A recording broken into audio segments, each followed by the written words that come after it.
আসসালামু আলাইকুম, কেমন আছেন সবাই? আজকে আমি আপনাদের সাথে পরোটার কয়েকটি ডিজাইন নিয়ে আসলাম। তো আমার এই ভিডিওটি যদি ভালো লেগে থাকে তাহলে লাইক কমেন্ট করে পাশে থাকবেন আর সাবস্ক্রাইব করে দিবেন। তো আপনাদের সাথে আমি একটা গল্প শেয়ার করব, পাশাপাশি আপনাদের সাথে ডিজাইনটাও শেয়ার করব।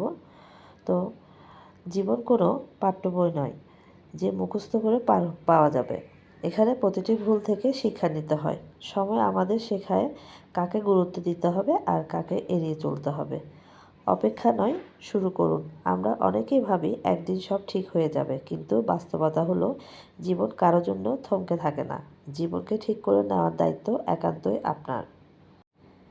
এক বিশাল জঙ্গলে এক ছোট্ট চারাগাছ ছিল। সে ছিল খুবই দুর্বল, লিকলিকে আর ভঙ্গুর। সে প্রায়শই তার চারপাশের বড় বড় ও শক্তিশালী গাছগুলোকে দেখত, যারা ঝড় বৃষ্টি আর সূর্যের তাপ সব কিছু মোকাবেলা করে মাথা উঁচু করে দাঁড়িয়ে থাকত।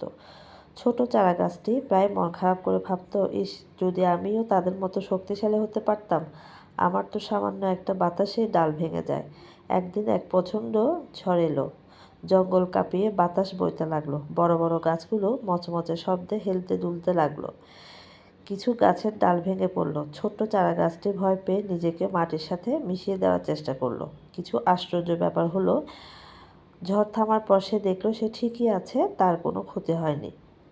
অপরদিকে পাশের একটি পুরনো বিশাল গাছ ঝরে তার একটি বড় ডাল হারিয়েছে। ছোট চারাগাছটি বিস্মিত হয়ে জিজ্ঞেস করলো, আপনি এত বড় গাছ কেমনে ভেঙে গেল? আর আমি এত ছোট গাছ, আমি কিভাবে বেঁচে গেলাম? বড় গাছটি মৃদু হেসে বলল, তুমি ছোট বলে দুর্বল নও, বরং তোমার নমনীয়তাই তোমাকে বাঁচিয়েছে।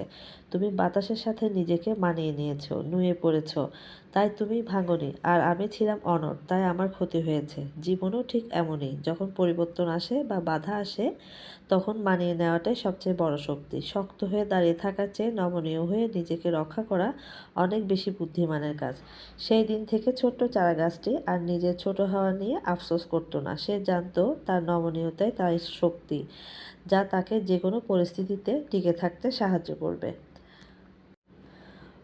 আমরা এই গল্প থেকে এই শিক্ষাটাই পেলাম, জীবনে অনেক ঝড় আসে, কখনো কখনো অনড় হয়ে দাঁড়িয়ে থাকার চেয়ে পরিস্থিতির সাথে মানিয়ে নেওয়া এবং নমনীয় হওয়া আমাদের অনেক বড় ক্ষতি থেকে বাঁচায়।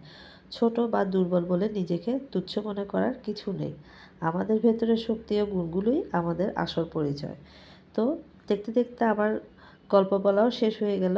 আপনাদের সাথে আমার ডিজাইনটাও শেয়ার করে ফেললাম। তো যদি ভালো লেগে থাকে আমাকে একটা লাইক কমেন্ট করবেন আর সাবস্ক্রাইব করে দিবেন। আপনাদের পাশে থাকার জন্যে বেল আইকনটি প্রেস করে দিবেন। তো আজকে এ পর্যন্তই। ভালো থাকবেন সবাই। আল্লাহ হাফেজ।